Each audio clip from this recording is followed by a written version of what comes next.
موسم برسات اپنی خوبصورتیوں اور ذائقے دار پھلوں کے ساتھ ختم ہو چکا تھا۔ درختوں کے پتے تیزی سے گر رہے تھے اور سردیوں کی آمد تھی۔ ایک امرود کے درخت پر ایک ننھی سی چڑیا نے گھونسلہ بنایا ہوا تھا۔ چڑیا کا نام ہیبل تھا۔ اس گھونسلے میں اس کے بچے رہتے تھے، مگر جب وہ بڑے ہوئے تو ایک دن ہیبل کو بتائے بغیر ہی ایسے اڑ گئے کہ واپس ہی نہ آئے۔ ننھی ہیبل پہلے ہی ان کی وجہ سے بہت اداس رہتی تھی۔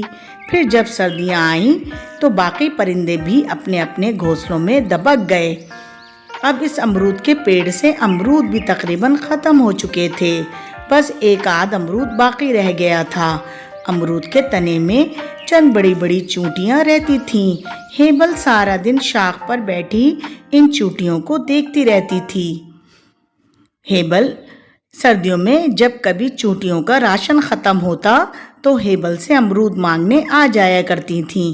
ہیبل امرود کے ٹکڑے کاٹ کر نیچے پھینک دیتی تھی کہ انہیں اٹھا کر نیچے نہ لے جانا پڑے، اور یہ چونٹیاں آسانی سے امرود کے ٹکڑے اٹھا کر اپنے بل میں گھس جاتی تھیں۔ ہیبل کی چند بڑی چونٹیوں سے دوستی تھی۔ اس کی دوستوں میں جینی، کینی اور مینی شامل تھیں۔ گزشتہ کئی دنوں سے بہت سردی پڑ رہی تھی۔ ہیبل کو کوئی پرندہ نظر نہ آتا تھا۔ وہ بہت اداس تھی۔ اس کا دل چاہتا تھا کہ کسی دوست سے باتیں کرے، مگر کوئی بھی اسے باتیں کرنے کے لیے نہ ملتا تھا۔ اس نے سوچا، چلو جینی، کینی اور مینی سے ملتی ہوں، ان سے بات کرتی ہوں تو طبیعت خوش ہو جائے گی۔ ہیبل نیچے آئی اور چونٹیوں کے بل کے باہر آ کر آوازیں دینے لگی۔ جینی کینی باہر آؤ، میں ہوں ہیبل۔ جینی کینی اور مینی باہر آؤ، میں ہوں ہیبل۔ کوئی باہر نہ آیا۔ اس نے پھر آواز لگائی، مینی دیکھو مجھے تمہاری ضرورت ہے۔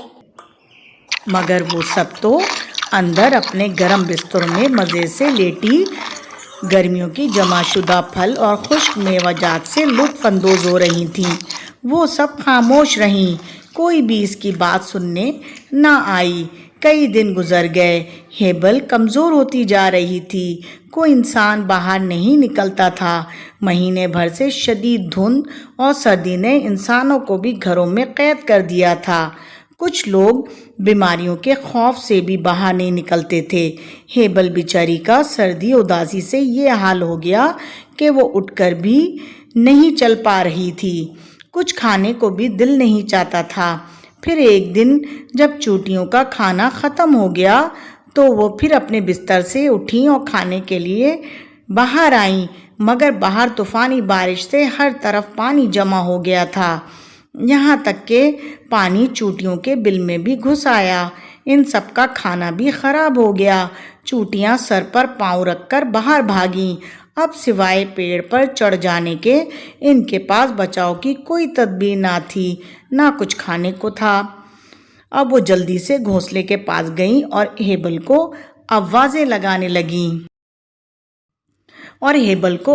دینے لگیں، مگر کوئی جواب نہ آیا۔ جینی نے آگے بڑھ کر دیکھا تو وہ اوندھی گری ہوئی تھی۔ تینوں نے اندر جا کر اسے سیدھا کیا، مگر وہ تو بے سدھ پڑی تھی کیونکہ ہیبل مر چکی تھی۔ اس کے پاس چند ٹکڑے امرود کے ویسے ہی پڑے ہوئے تھے۔ پھر انہیں خیال آیا شاید اس دن ہیبل ان کے لیے کھانا لائی ہو، مگر انہوں نے گرم بستر سے اٹھ کر ہیبل کی بات سننا گوارا نہ کیا۔ اب وہ سب رو رہی تھیں۔ باقی ساری چونٹیاں بھی پیڑ پر چڑھ رہی تھیں کیونکہ نیچے سارا پانی تھا۔ اب آسمان پر بادل گرجے تو پھر بارش ہونے لگی۔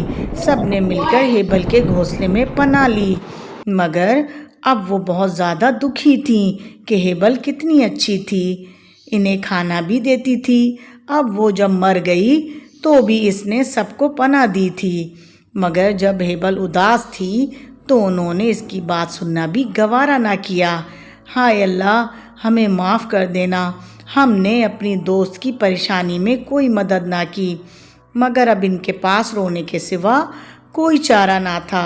بچوں، سخت سردی میں آس پاس کا خیال رکھا کریں۔ کیا پتہ کسی جانور کو آپ کی ضرورت ہو۔